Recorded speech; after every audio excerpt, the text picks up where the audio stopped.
오늘 가르치는 스승에게서는 권위가 있어야 됩니다. 권위가 없으면 사람들이 우습게 여깁니다. 부모가 권위가 있어야 그 권위에 말을 듣고 자녀들이 순복하게 되집니다. 근데 감정을 가지고 억지를 부려서 말하고 권위가 상실되지면 따라갈 수는 있지만 거기에는 그렇게 갈 수가 없습니다. 직장에서 상사가 권위가 있고 실력이 있고 인격이 있고 정말 사랑이 있고 리더십이 있는 사람은 말하면 권위가 생깁니다. 그래서 뭐라고 두 말도 할 것 없이 힘들지만 알았습니다. 그분이 그렇게 살고 있기 때문에 권위 때문에 따라오는 거예요. 오늘은 5월 15일 스승의 날입니다. 예전 같으면 스승의 날 그러면 학교에서 제자들이 또 학부모들이 북새통을 이루면서 여러 이 가방에 또 돈을 넣고 선물을 넣고 그런 일들이 많이 있었습니다. 그 속에는 진짜 스승에 대한 고마움도 있고 또 자녀를 잘 봐달라고 하는 그런 마음도 있었습니다. 그러나 이 여러 부작용이 생기면서 스승의 날은 선생님들에게 있어서 차라리 스승의 날이 없었으면 좋겠다를 이렇게 바뀌어지고 있습니다. 그래서 아이들이 가져온 음료수 한 병, 편지 하나 써오는 것도 하지 말라 이렇게 이야기하고 담임선생님이 바뀌었음에도 불구하고 4학년 때 담임이었다가 6학년이 되어져서 담임선생님이 아니라도 그 선생님에게 음료수를 갖다 주는 것도 안 된다고 하는 것입니다.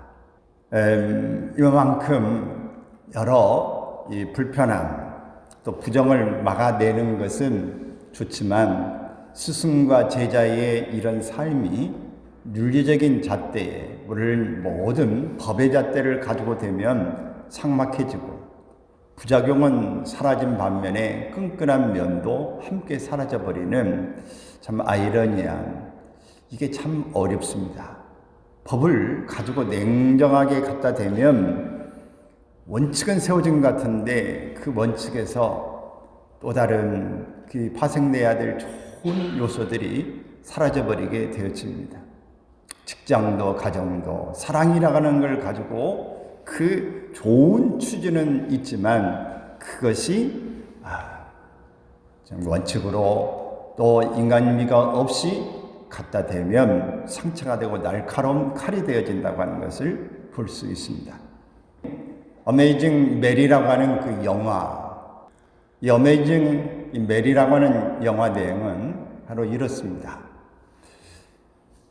한 여자아이가 아주 참 수학의 천재성을 가지고 있습니다. 근데 그 엄마가 자살을 하고 세상을 떠난 뒤에 프랭크라고 하는 오빠에게 맡깁니다. 조카를. 네가 좀 오빠가 좀 맡아줘.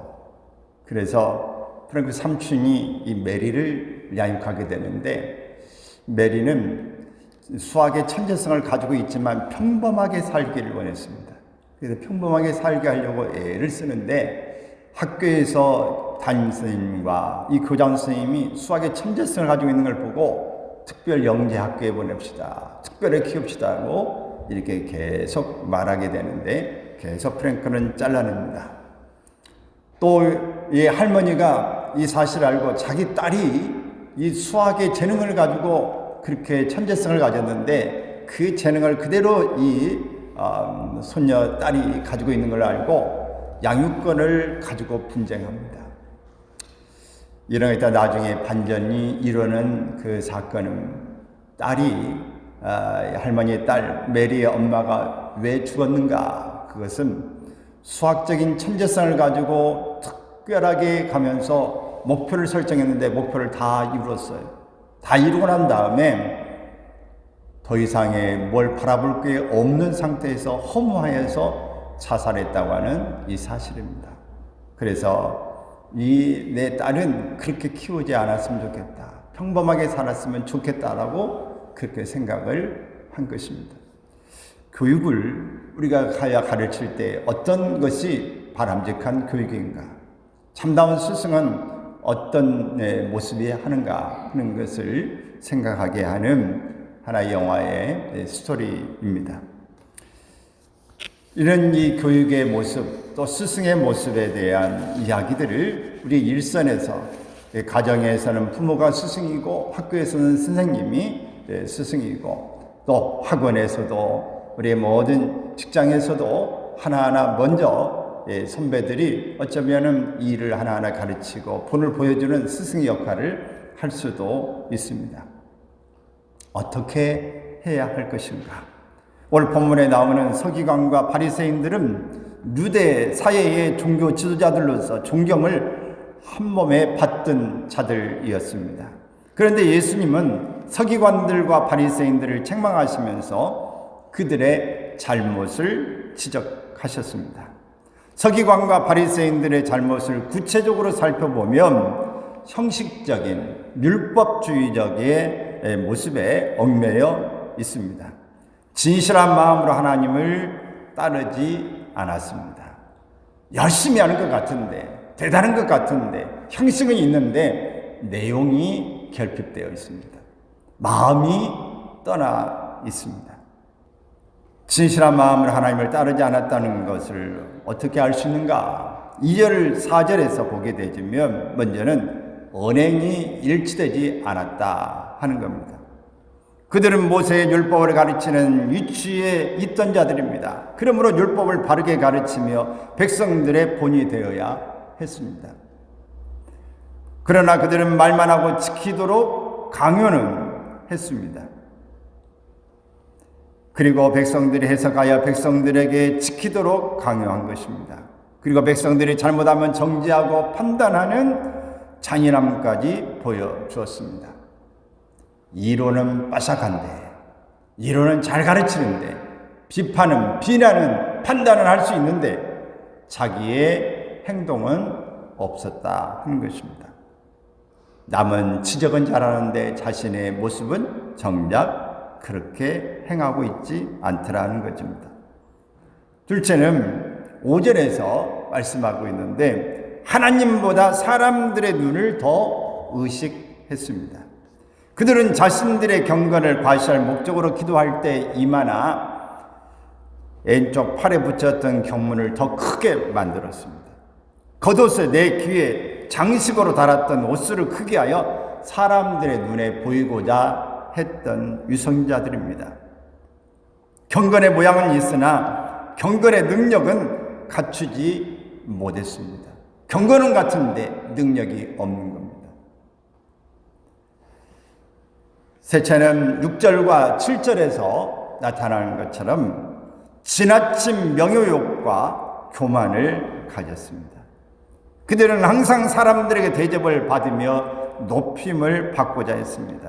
그들은 잔치의 윗자리와 회당의 높은 자리에 앉으려고 다투었습니다.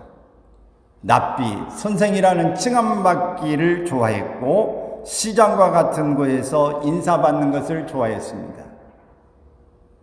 다른 사람들과의 관계에서 자신의 우월성을 인정받기 원했습니다.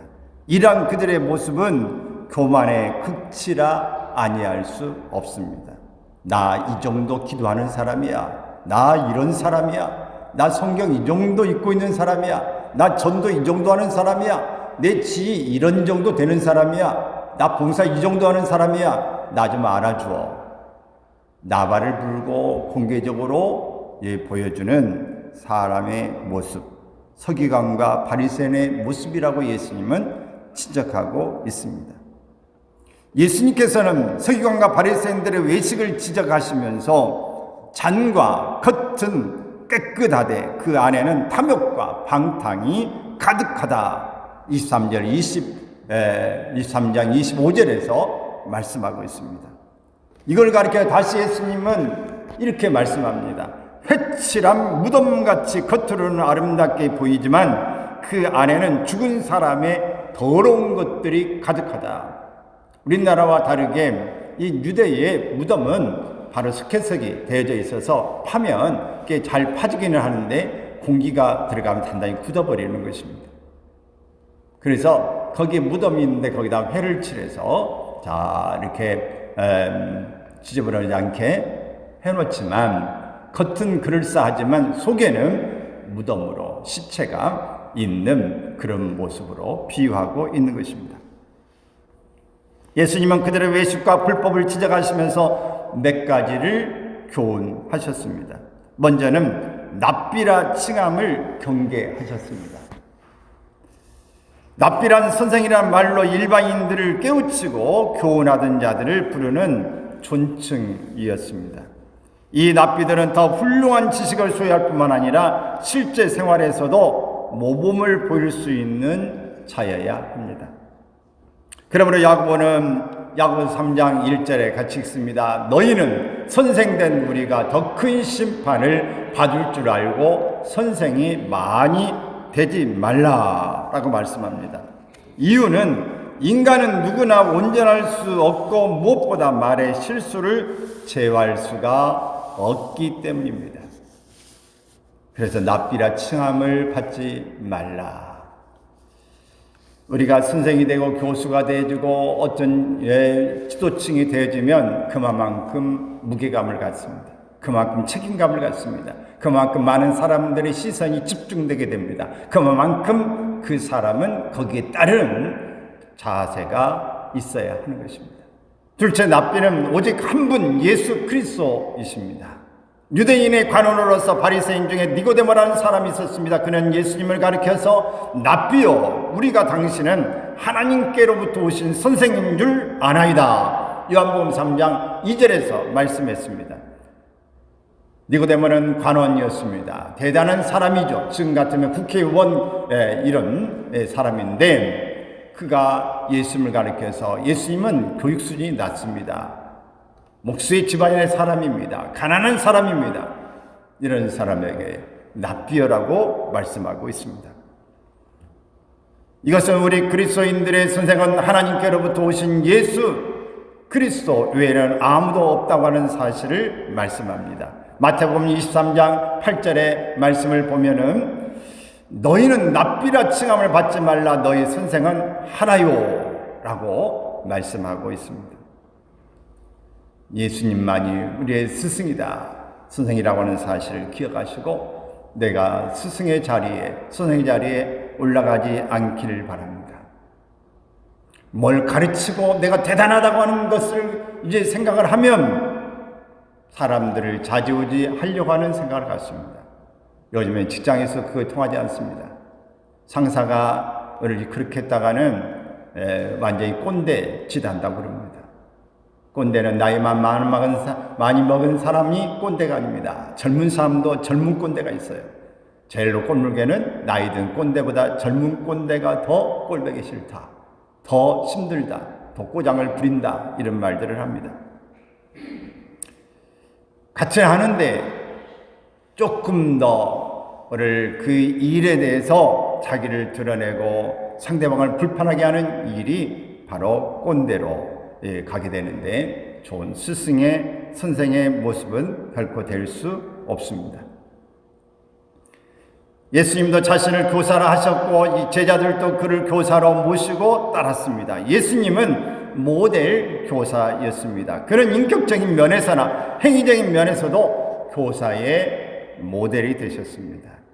예수님의 삶과 사역과 죽음을 통해서 위대한 교사의 모델을 보여주었습니다. 그 모델의 모습 세 가지로 무슨 생각을 해보려고 하는데, 먼저는 예수님은 인격적인 가마력의 교사이셨습니다. 모든 일과 행동에 선행되어야 될 요소가 인격입니다. 인격이 잘못되어 있으면 어떤 행동이든 정상적인 일이 될 수 없습니다. 그러면 예수 그리스도의 인격적인 교사의 모델이 무엇일까요? 인격에는 세 가지가 포함되어 있어야 되죠. 첫째는 지성이 풍부하신 분이십니다. 성장 과정에서 지혜가 자라갔다고 했습니다. 누가복음 5장 52절에 말씀합니다. 그는 키가 자라매 지혜도 자랐다라고 말하고 있습니다. 나이는 먹었는데 키는 컸는데 성장하는 것 같은데 지혜가 자라지 않는 사람은 오늘 뭔가 가분수입니다. 정상적이 아닙니다. 그는 성경을 잘 알았기에 종교자들을 깨우쳤습니다. 예수님은 12살 된 때에 성경학자들과 대화하면서도 깜짝 놀라게 했습니다. 서기관들은 성경을 묵상하고 해석하고 하는 사람들인데 그들과 대화 가운데 12살인 예수님이 꿀리지 않았다라고 하는 것입니다. 자연과학적인 지식으로 천국 비밀을 자연의 원리를 비유로 설명하셨습니다. 예수님의 말씀은 쉽습니다. 왜? 자연을 비유해 들의 풀을 보라. 심지도 거두지도 않은 공중의 새를 보라. 네 가지 밭이 있다. 를 예수님의 가르치는 것은 자연과학적인 이야기를 했습니다. 예수님의 삶의 현장은 풍성했습니다. 영적인 지식이 있습니다. 여러분, 지혜는 꼭 지식이 많은 것으로만 말미암지 않습니다. 그러나 지식이 소외돼서는, 지식이 무시돼서는 결코 안 됩니다. 위대한 큰 사업자, 대단한 사람들은 한결같이 다 그런 건 아니지만 책을 가까이 하고 있습니다. 그리고 그들은 지혜자들과의 대화를 원합니다. 현직 대통령도 잘은 모르지만 그분이 지금 1년밖에 안 됐는데, 검찰 나온 1년 만에 대통령이 된 것은 초유의 사건입니다. 근데 그가 나와서 처음에 뭘 했느냐? 교수들 찾아가고 전문가들 찾아가서 계속해서 그들에게 전문적인 이야기를 먼저 들었어요. 전반적인 그의 지식에 대한 틀을 가지고 있는 걸 전문가들을, 최고의 전문가들에게 이야기를 들은 것입니다. 그 다음에 정치인들을 만났습니다. 그리고 정당에 들어갑니다. 여러분, 시간이 긴다고 해서 모든 게 되는 게 아니에요. 짧다고 해서 모든 게 안 되는 게 아닙니다. 핵심적으로 가장 중요한 것, 우리가 지성이 되기 위해서는 책도 정말 필요한 것들, 정말 좋은 책들을 우리가 선별해서 많이 읽어야 합니다. 그리고 전문가들과의 대화가 필요합니다. 비전문가들 100명을 만나는 것보다 전문가 한 사람을 만나는 것이 더 중요할 수 있습니다. 예수님은 바로 하늘의 모든 상남한상과 우주를 만드신 하나님 아버지 앞에 기도했습니다. 그리고 말씀으로 양을 받았고 그것이 참다운 지식이 되어지고 지성이 되어집니다. 그리고 기도를 통해서 예수님은 모든 삼남한상의 위치를 깨닫는 하나님의 지혜를 얻게 되어집니다. 하나님이 특별히 그에게 부어주시는 은혜도 있습니다. 예수님은 그 자라는 이 과정에서 감성이 발달하신 분이십니다. 예수님은 차가운 머리와 뜨거운 가슴을 소유하신 분이었습니다. 그는 제자들에게 마태복음 10장 16절에서 이렇게 말씀합니다. 뱀같이 지혜롭고 비둘기같이 순결하라. 여러분, 성경 읽으면서 이런 구절에 줄을 치고 읽지 않았습니까? 여러분, 지금 저도 이 핸드폰으로 성경을 읽는 경우가 많습니다만은 성경을 예전에는 없을 때는 다 성경을 몰고 오면서 색연필로 줄을 빡빡 치고 그러면서 성경책을 춤 부분 또 치고 또 치고 몇 번을 해서 두툼해지고 다 달면 또 다른 성경을 사서 덮고 아마 여기 계신 분도 그런 분들이 있을 것입니다. 성경을 아끼면 안 됩니다. 책을 많이 읽은 사람들은 서로 이런 조언을 합니다. 책을 아끼지 마라. 작가는 이런 이야기를 합니다. 어떤 건 책을 찢어서 붙여놓는다고 그래요, 집에다가. 왜? 책을 그냥 해놓으면 안 되고 책을 찢어서 놓으면 좋은 구절이나 좋은 내용들은 다니면서 수시로 볼 수 있기 때문에 책을 아끼지 마라. 책에 줄을 빡빡 그어라. 책에다 글을 써라. 글씨를 쓰고 깨달은 게 있으면 써라 라고 이야기합니다. 매우 좋은 발상이라고 봅니다. 책 사가지고 책 아껴서 그 다음에 누구 줘야 되겠다. 누구 줄 사람도 없고 잘 보지도 않습니다. 책 사서 줄을 빡빡 치고 줄 짝빡 긋고 중요한 건 메모하고 오늘 더 좋으면 찢어서 벽에 붙이고 자주 볼 수 있다면 내 지식으로 내 도움이 될 수 있다고 한다면 참으로 좋은 발상이 아니겠습니까? 예수님은 감성이 발달했어요. 가슴이 뜨거운 사람, 그러나 머리는 냉철해야 합니다. 사고가 있어야 됩니다. 생각하지 않고 말하는 사람, 감정만 충만한 사람 실수할 가능성이 많습니다. 머리는 냉철하게, 가슴은 뜨겁게. 뱀같이 지혜로워야 세상에 넘어가지 않습니다. 비둘기같이 순결해야 사람들과의 관계가 잘 소통될 수 있습니다. 뱀같이 지혜는 좋은데 순결함이 없으면 사람이 잔인해집니다. 우리는 가르침으로 전인교육의 모델이 되셨던 예수님을 본받아야 합니다. 그는 어려운 자들을 불쌍히 여기셨습니다. 가난한 자, 병든 자들을 불쌍히 여기셨고 자기를 십자가에 못 박는 자들까지 불쌍히 여기셨습니다. 셋째는 확고한 의지를 가지고 행동하신 분이십니다. 그의 말과 행동이 일치하는 삶을 사셨습니다. 언행일치는 인격의 척도라고 할 수 있을 것입니다.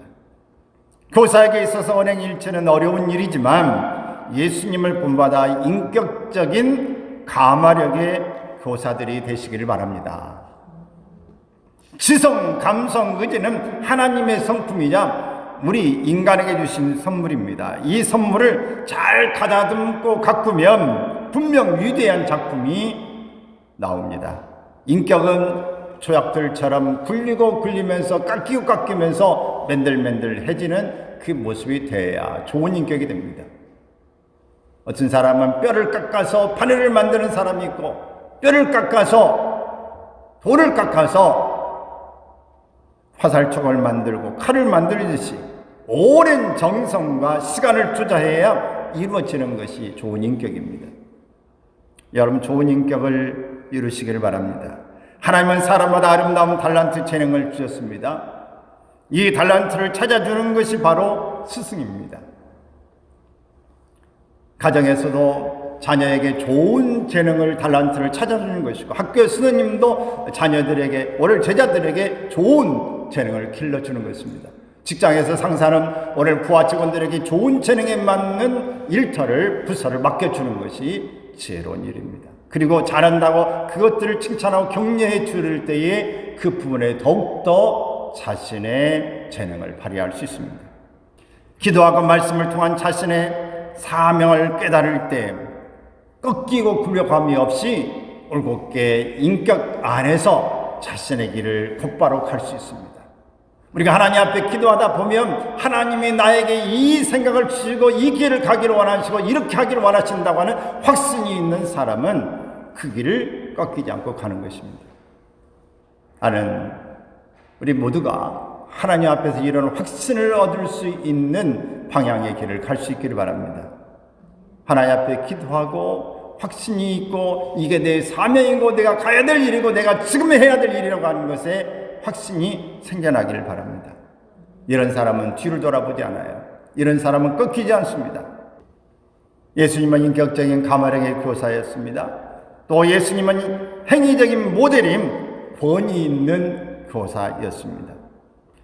교육은 깨닫는 그런 변화와 정서적인 변화와 또 행동의 변화가 일어날 때 교육이 이루어졌다고 볼 수 있습니다. 먼저 사람이 인지하고 깨달음이 있어야 돼요. 그리고 정서적으로 마음으로 변화가 일어나야 됩니다. 그렇구나. 그리고 행동의 변화, 의지적인 변화가 나타나야 진정한 교육이 이루어졌다, 이렇게 볼 수 있습니다. 어떤 교사는 인격은 좋은데 능력이 없는 수도 있고 또 어떤 교사는 능력은 있는데 인격이 잘못된 경우도 있습니다. 그런데 예수님은 인격적인 토대 위에 능력 있는 교사였습니다. 성경에는 마태복음 7장 28절 29절에서 읽습니다. 예수께서 이 말씀을 마치심에 무리들이 그 가르침에 논란이 이름 그 가르치는 것이 권위 있는 자와 같고 그들의 서기관들과 같지 아니함일러라. 또 그들이 그 가르치심에 논란이 이는 그 말씀이 권위가 있음이니라. 누가복음 4장 32절에서 말씀합니다. 권위가 있다. 오늘 가르치는 스승에게서는 권위가 있어야 됩니다. 권위가 없으면 사람들이 우습게 여깁니다. 부모가 권위가 있어야 그 권위의 말을 듣고 자녀들이 순복하게 되집니다. 근데 감정을 가지고 억지를 부려서 말하고 권위가 상실되지면 따라갈 수는 있지만 거기에는 그렇게 갈 수가 없습니다. 직장에서 상사가 권위가 있고 실력이 있고 인격이 있고 정말 사랑이 있고 리더십이 있는 사람은 말하면 권위가 생깁니다. 그래서 뭐라고 두말도 할 것 없이 힘들지만 알았습니다.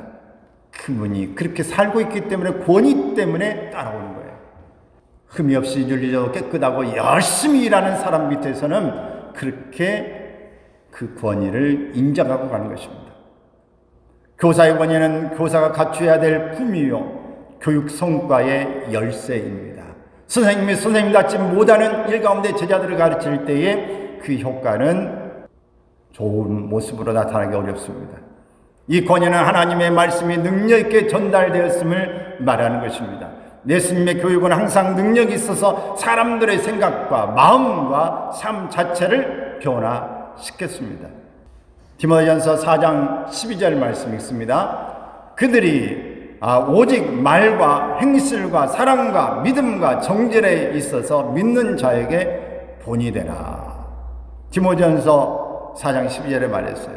온유하고 겸손한 주님께 배움으로 영적인 권위의 교사들이 되시길 바랍니다. 오늘 여러분, 우리는 다 어디 나가면 나이가 어린 사람, 또 조카들에게, 또 이 손자 손녀들에게 다 어른이면서 스승이에요. 직장에 가서도 먼저 들어오면 밑에 뒤에 들어온 사람들에게 다 선생이에요. 모습을 보고 배웁니다. 회사 분위기를 배우고 일의 모습을 배우고 행동을 어떻게 하는지를 배우고 다 배우는 것입니다. 권위는 강요해서 얻어지는 것이 아닙니다. 우러나와야 하는 것입니다. 속에서 우러나오는 것은 감동을 받아야 합니다. 감동을 주기 위해서는 자신이 감동의 사람이 먼저 되어야 합니다.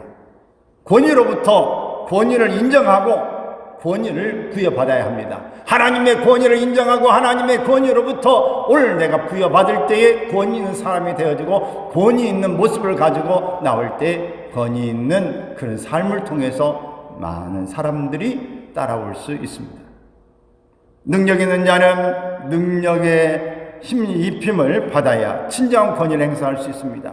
교회는 오직 성령의 능력 안에서만 부흥하고 성장하고 은혜로운 생활을 할 수 있습니다. 누가 가르치는 것도 중요하지만 성령님께서 감동 감화시켜 주시면 삶이 변하게 됩니다. 목표가 흔들리지 않습니다. 예수님이 앞에서 본을 보여주셨고 성령님이 안에서 역사하십니다. 사람들 속에서 미리 역사하여 주십니다.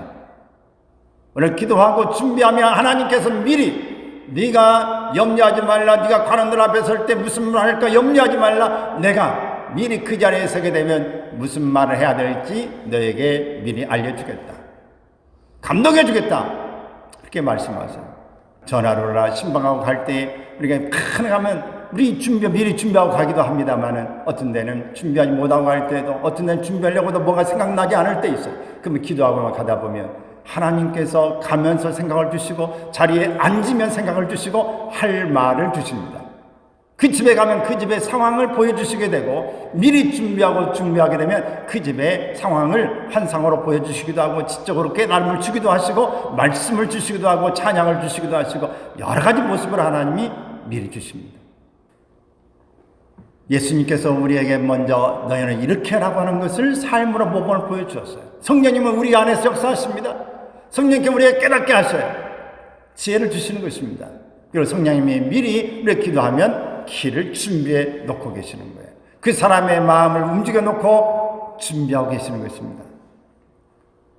성령님이 역사하시는 미리 준비해 놓으시는 것들을 매일 우리가 확인하고 가게 될 때 우리는 진정한 스승의 모습이 되어지고 또한 권위가 있어지게 되어집니다. 오늘 우리 교회가 이런 모습으로 더 가야 했습니다. 하나님께 여기까지 인도하신 것도 은혜지만 우리가 앞으로 또 다른 시작해야 될 일은 하나님의 역사가 있어야 됩니다. 교회는 하나님의 역사 가운데 세워지는 거예요. 예수 그리스도의 이 토대 위에서 반석 위에 교회가 세워지는 것입니다. 성령 역사 가운데 부흥은 일어나는 것입니다. 여러분 마음에 잠자고 있는 영혼들이 되어지고 여러분들이 뭔가 힘들고 고달퍼지고 있다 한다면 성령의 통치를 여러분이 받지 못하고 있는 것입니다.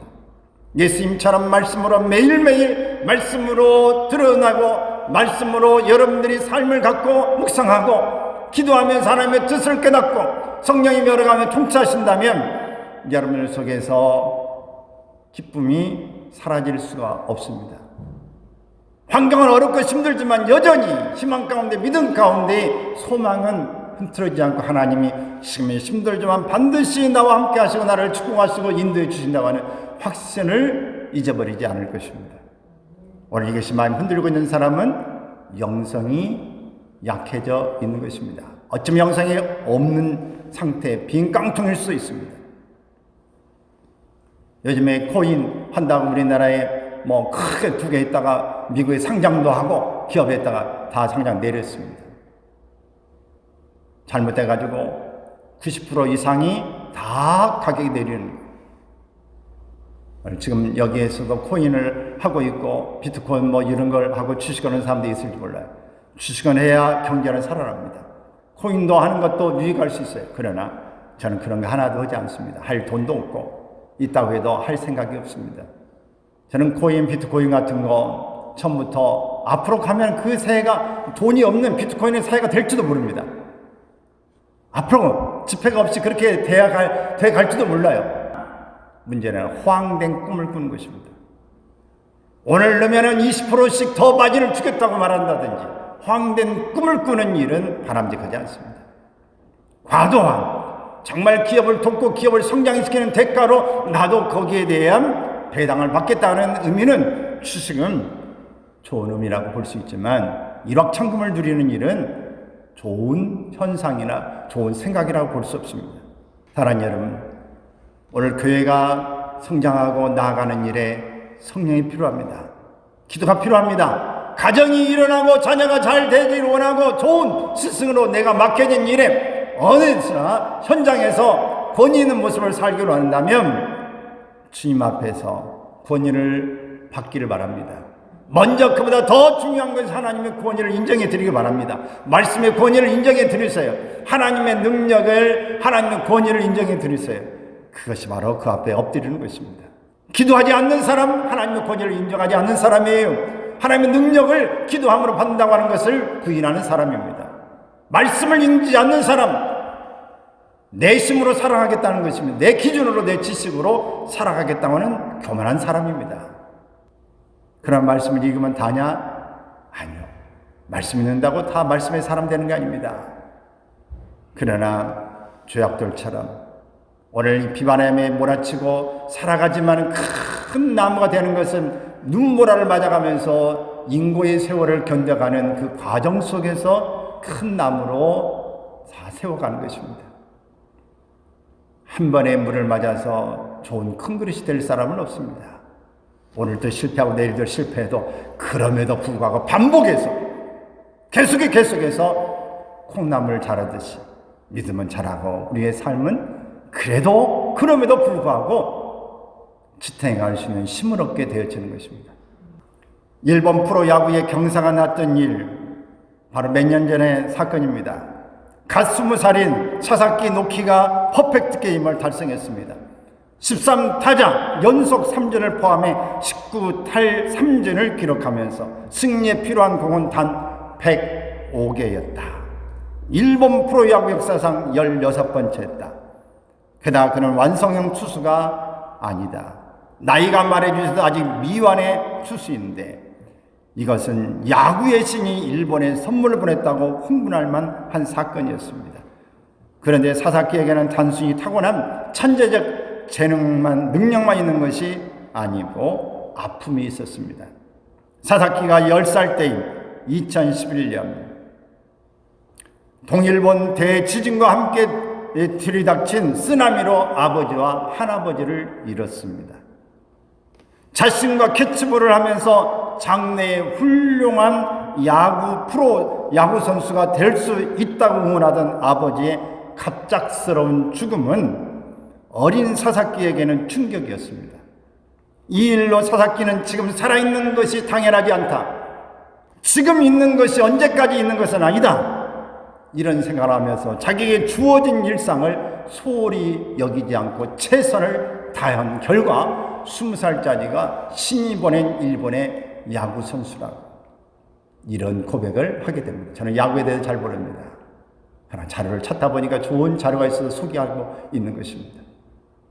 사랑하는 여러분, 우리에게 언제까지나 시혜가 주어지는 건 아닙니다. 언제까지나 이런 환경이 있다고 보장할 수 있는 사람은 없습니다. 저도 가끔 이 목이 대고 목이 아프고 그러면 언제까지 찬양을 할 수 있을까 그런 생각을 해봅니다. 어떤 데는 찬양이 좀 힘들 때가 있어요. 근데 이비인후과 가보면은 이상이 없대요. 가보면. 근데도 간혹 아파요. 어떤 데는 허리도 안 좋고 어떤 데는 무릎도 안 좋고 어떤 데는 머리도 좋지가 않고 이런저런 생각할 때마다 긴장하면서도 주님 내 때가 얼마나 남은지 모르지만 열심히 살겠습니다. 열심히 살아야지. 오늘 여러분 때를 아십니까? 어디 한 군데 어디 불편하지 않은 사람 여기에 누가 있겠습니까? 다 있겠죠. 그러나 더 부정하고 더 우리가 확실한 것은 누구도 어떤 사람도 얼마나 더 이 땅에서 살 수 있을지 내 건강 상태를 얼마나 더 유지하고 있을지 장담할 수 있는 사람은 아무도 없다고 하는 사실이에요. 장애로 누워있는 사람이 어디 나이 같은 사람뿐이겠습니까? 젊은 사람들, 소아들도 허다하게 병원들에 많고 집에 누워있습니다. 장애 시설들에 엄청난 사람들이 있습니다. 태어날 때부터 그런 사람도 있어요. 우리는 언제까지 이런 모습이 진행된다고 장담할 수 없다는 사실을 깨달으며 지금 주어진 이 시간이 내게 있어서 당연하지 않다라고 말한다면 우리는 뭔가 지금 생활을 유지하는 것은 너무나 어리석은 소치일 수 있습니다. 예수님은 십자가의 삶으로 사랑의 교사 역할을 하셨습니다. 십자가의 삶이란 남을 위해서 자신을 희생하는 타자 중심적인 삶입니다. 예수님은 자신이 세상에 오신 목적을 사람을 섬기며 자신의 목숨을 많은 사람의 대속물로 주기 위한 것이라고 마가복음 10장 45절에 선포합니다. 타자 중심적인 삶은 그리스도를 본받는 삶입니다. 그러나 자기 중심적인 삶은 그리스도의 삶을 본받는 것이 아닌 사단의 삶을 본받는 것입니다.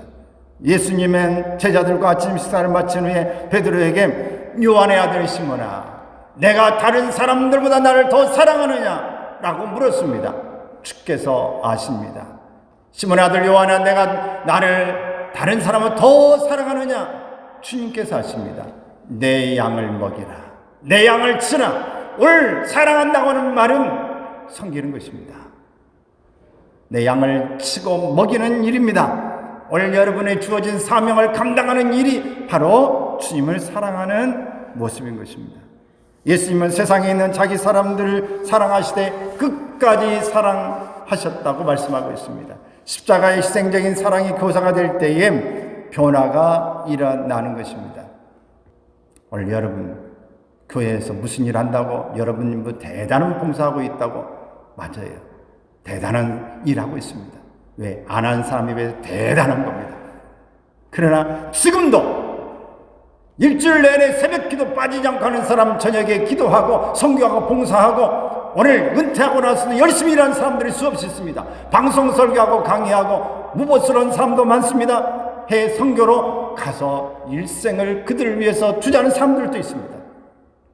그리고 교회에서 봉사하는 사람들, 오늘 아기를 두고 있는 사람도 주일학교를 보는 그런 관리하고 있는 사람들도 많습니다. 직장생활하고 있는 직장맘들 이런 사람들도 교회에 봉사하고 있는 사람도 많습니다. 오늘 다 그렇게 살아야 한다고 하는 게 아닙니다. 체력마다 다르고 환경마다 다를 수 있어요. 그러나 문제는 오늘 우리가 주님이 일하시니 나도 일해야 되겠다. 예수님의 말씀입니다. 아버지께서 일하시니 나도 일한다. 오늘 열심히 일하는 것, 최선을 다하고 있는지를 우리는 봐야 할 것입니다.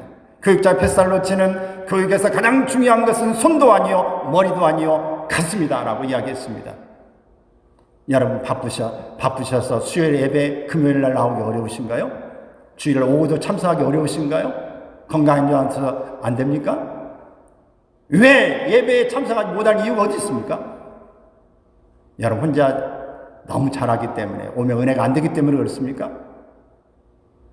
정말 은혜가 안 되면 다른 교회로 가서 은혜 받으세요. 오늘 주일은 오전은 여기 오더라도 다른 데 가서라도 예배 드리고 은혜가 안 되면 딴 데 가서 은혜 받으세요. 정말 갈 건강이 안 되면 TV 틀어놓고 TV 예배라도 드리세요. 강의라도 들으세요. 안 오고 뭐 하세요? 성경 안 읽고 그 시간에 뭐 하세요? 기도 안 하시고 뭐 하십니까? 교회 봉사 안 하시고 뭐 하세요? 열심히 내 이름, 내 가정의 이름, 내 꿈은, 내 건강은 챙기는데 하나님의 일에 멀면 나중에 우리가 주님 앞에 설 때 뭐라고 말씀하실 것입니까? 나는 내 일만 하고 왔습니다, 하나님. 나는 너를 도무지 알지 못한다. 불법을 행한 자들아, 직분 맡았다고 다 되는 게 아닙니다. 우리는 우리의 삶 가운데 진정한 교육은 머리나 손이 아닌 사랑을 하는 것임을 가르치고 있습니다. 제자들의 발을 씻기는 섬김의 삶으로 본을 보여주신 예수님처럼 봉사와 희생의 사랑의 교사가 되시기를 바랍니다. 가정에서 최고의 교사의 모습은 행동으로 보여주는 부모의 모습입니다. 학교에서 선생님은 학생들에게 언행의 일치를 보이는 것입니다. 직장에서 헌신과 사랑으로 따뜻함과 용서와 격려와 위로와 웃음과 배려는 바로 최고의 모델이 되는 것입니다. 나란 일에 부름받은 사람은 나라 사랑이 자신에게 맡겨진 일에 공사를 구분하고 겸손하게 최선을 다해 국민을 생각하고 타인 중심의 삶을 생각하는 것입니다. 안중근 의사는 일본 시대의 그런 독립을 위해서 일했지만 일본 순사들, 경찰들이 감동해서 이 사람은 정말 죽이지 않았으면 좋겠다고 대동북아 이 평화를 외쳤던 사람, 글씨도 잘 썼던 사람, 안창호 선생님은 같이 훌륭한 사람, 세종대왕은 눈이 나중에는 얼마나 책을 읽고 연구가 몰두했든지 눈이 뭐라 잘 보이지 않을 만큼 실명에 가까울 만큼 됐던 사람. 그래서 그런 한글을 만들었습니다. 그리고 그런 수많은 이 과학자들과 함께 수많은 발명품을 만들었습니다. 어디서 나온 걸까요? 사랑의 모습이었습니다. 다 이들은 기독교인들이었습니다. 세종대왕은 물론 기독교는 아니지만 애민의 사상, 오늘 모든 사랑의 마음에서 나타나는 일이었다고 하는 것입니다. 사랑하는 여러분, 오늘 예수님의 모습을 우리는 볼 수 있기를 바랍니다. 오늘 예수님을 통해서 우리가 정말 인격적인 가마력의 교사의 모습을 가지기를 바라고 행위적인 모델의 권위 있는 교사가 되기를 바랍니다. 그리고 주님 앞에서 십자가의 삶으로 사랑의 교사였던 것처럼 우리가 이런 모습을 받아서 나아가야 할 것입니다. 이 일은 힘으로 능으로 되지 않습니다. 오늘 하나님 앞에 다시 한번 오늘 이곳에서 송천동에 오늘 교회에서 마지막 예배를 드리는 가운데 오늘 제 자신도 열심히 했던 적이 왜 없겠습니까? 열심히 하다가도 힘이 들고 포기해서 어떻게 해야 되냐 실망하고 낙심하기도 하고 어떤 데는 이런 고민하다가 이제 그만둬야 되나 하는 것도 하고 오늘 어떤 데는 법원을 가기도 하고 어떤 데는 하나님 어떻게 해야 돼요? 이번 어떻게 해야 돼요? 내일은 어떻게 해야 됩니까? 수많은 시간들을 거쳐오면서 그러나 열심히 하지 못하고 주저앉고 또 그냥 시간 지나가는 그런 시간들을 돌이켜보면서 부끄러운 모습을 주님 앞에 드러낼 수밖에 없습니다. 여러분은 어떻게 사셨습니까? 이제 우리에게 오늘이 끝이 아닙니다.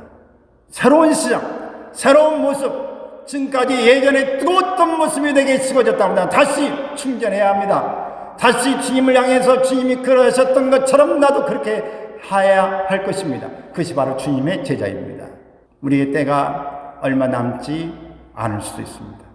오늘 최선을 다해서 주님 앞에 나아갈 수 있기를 바랍니다. 스승의 날인 오늘 세상의 스승에도 여러분이 필요하면 전화도 하시고 여러분 감사의 편지도 쓰시고 문자로 보내시고 그렇게 하십시오. 그러나 우리 하나님 앞에 우리 하나님 감사의 기도를 드리십시오. 그리고 스승의 예수님을 닮아가겠다고 고백하십시오. 그래서 우리의 모든 남은 시간 가운데 값지게 산 오늘 주님처럼 우리도 값지게 우리의 남은 생애를 사시기를 주의 이름으로 축원합니다.